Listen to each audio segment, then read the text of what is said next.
Hey guys, in this month's Disney Rewind, we're going to be talking about Cruella.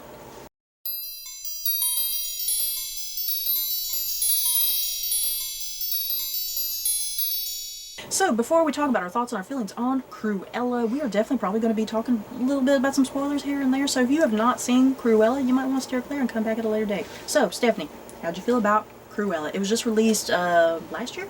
Right? Yeah, I think so. I think last year? Yeah. Or late the previous year? I'm not quite sure. But yeah, how'd you enjoy it?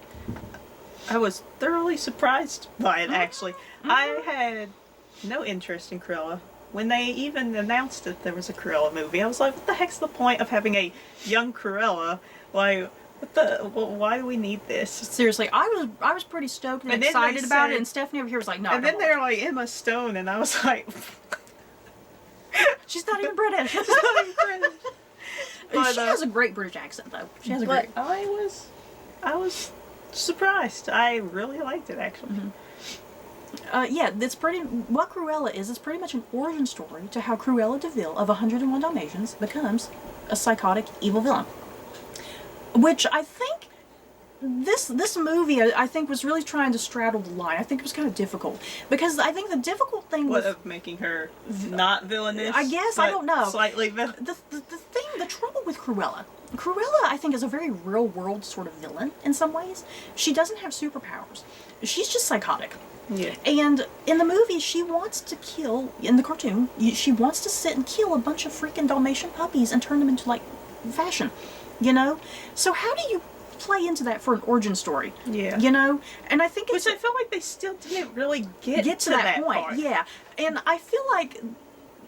It's like the movie almost kind of struggled with that, almost like, okay, how do we get to this point that she's going to be so absolutely psychotic? Which we were talking about, is there going to be a potential movie 2 to lead more into how she gets to that point? Yeah. Because this movie, it definitely gets into, you know, kind of that villainish side of her. But yeah, she is not the villain of this movie. It ends, and she's not a villain. Yeah, she's still not a villain. Yeah, she's not. She's really just kind of. She's just a fashion. She's just an ambitious, eccentric. Yeah, she's she's an ambitious, eccentric fashion designer. You Which know? they're kind of like that. Yeah. Most. So I mean, the way this movie ends, I mean, she is, yeah, like you said, she's still not really a villain. So I don't know if there's the potential for another movie to get to that point. But once again, I think that's the hard thing to struggle with. Is she wants to kill Dalmatian puppies for coats, you know? So I don't know if Disney is just trying to avoid that, you know? They're focusing more on How do we do that? It seems like this movie, they just wanted to focus more on the thing of her just kind of her mania, you know? How she kind of, she's a little bit psychotic, you know? How she kind of develops that, you know? How do we get to that part with her in the car? How she drives, because she don't know how to drive. Yeah. But yeah, I really liked the origin for Cruella. That, I mean, she has a whole freaking backstory, you guys. Her mother, surprise, surprise, ends up being Emma Thompson's character. Which she doesn't find out till later. And she doesn't find that out until literally the end of the movie, pretty much. And yeah, she was raised by, like, the maid, right? Mm-hmm. And then, yeah, her mother, who she thought was her mother this entire time, the maid, she gets, like, pushed off of the cliff by the Dalmatian dog. And then she winds up as an orphan on the streets. She grows up with Horace and Jasper. She befriends 2 little boys. They all grow up together. They rob, cheat, and steal. She's got the cutest puppy. And Yes. Horace and Jasper have that cutest puppy. Yes. I really like the origin of her starting out as an orphan, and she discovers her background and who is her family. And thing is, her real family, though, as all these movies do, her real family is really Horace and Jasper and the friends she meets along the way. Even though she treats them like garbage. Yeah, even though she treats them like time. garbage. I really liked kind of that whole thing with Cruella. Yeah, Emma Stone. Yeah, I had my doubts about Emma Stone initially. But I thought she was great as Cruella. I really bought into her as Cruella. I thought she did great with that British accent. I thought she did great with kind of that fluctuating between kind of the mania and then the moments where she's a bit more rational and sane, you know? Kind of trying to copy off that Cruella voice, but without getting too into it. Not making it Weird. into like a character. Like she still made it herself. Yeah, she didn't turn into like a character of the cartoon. Like she was definitely keeping it more low-key, I think. You know? Something more believable. Like what would Cruella be like in the real world?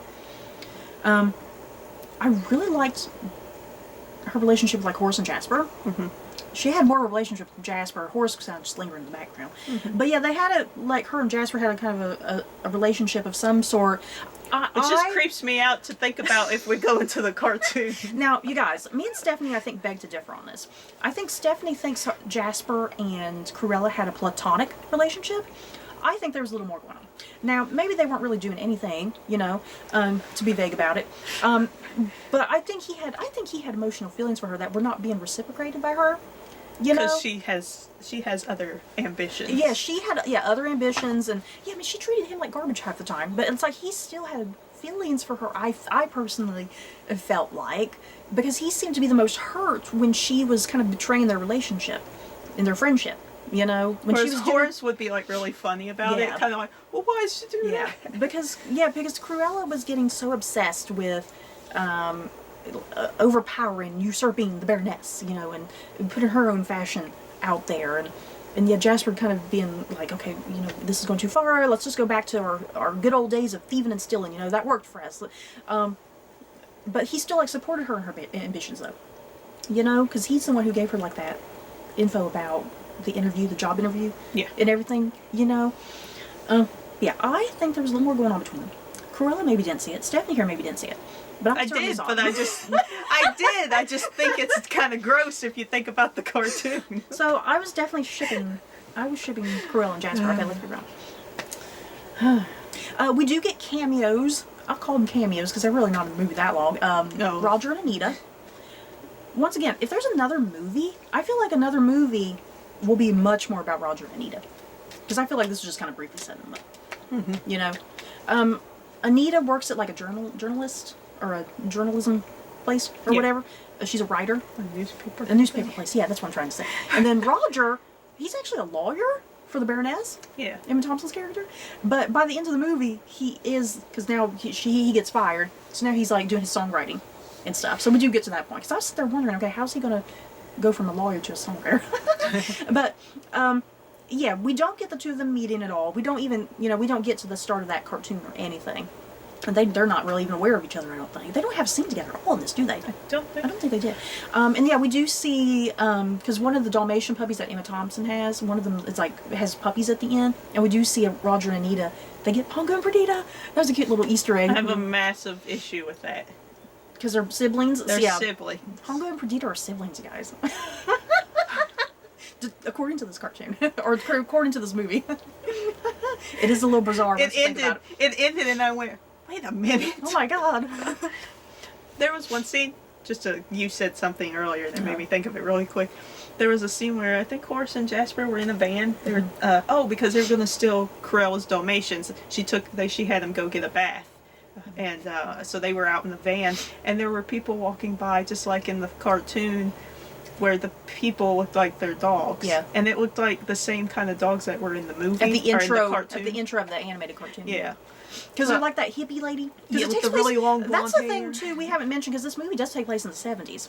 So, yeah, on the street, there's like a hippie lady walking by with long hair and hippie clothes, and like one of those dogs have like this super long, luxurious, silky brown hair and stuff. Like, they look exactly alike.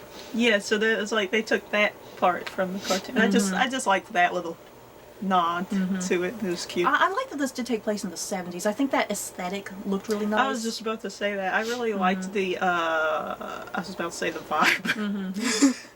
How hippie of you. How hippie of you. How millennial of me.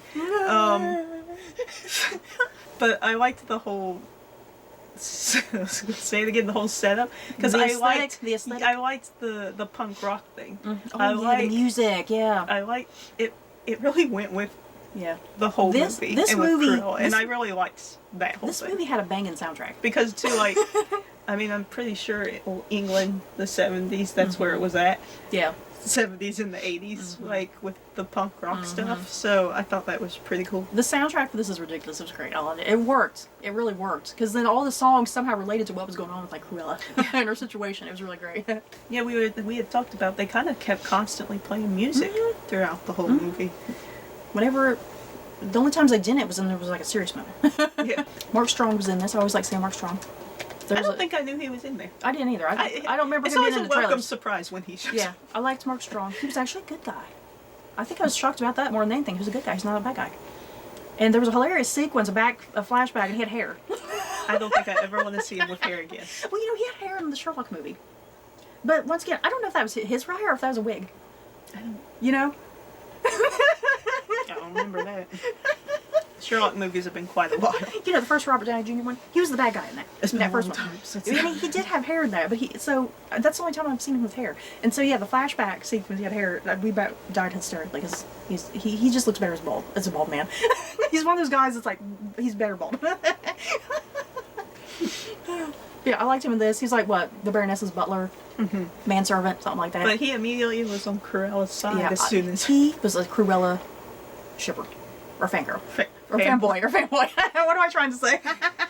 Yeah, anytime she would show up, he'd be like, because then like when they were out there playing that stage, there's they were singing, and he's like, oh, it's got good beat, and she was just. Yeah, overall, Cruella was a pleasantly good time. Because, yeah, I wasn't really expecting much with it either, because I didn't particularly really like the Maleficent movies that much. So I was a little worried about Cruella. I really liked Cruella way more than Maleficent movies. And I feel like the story was very straightforward, but it still had good twists and turns that kept you surprised. I found it just be a really good story from Cruella. You know, really fitting with her and how she kind of almost reaches that point that we see in the cartoon. It's not quite there. You know, we still don't know why she's going to skin dogs. Exactly. Something's really got to snap in her for her to get to that point. Because once again, I feel like the movie is kind of trying to avoid that. You know, like, because we still want you to root for her and feel a lot of pity and sympathy for her in her situation.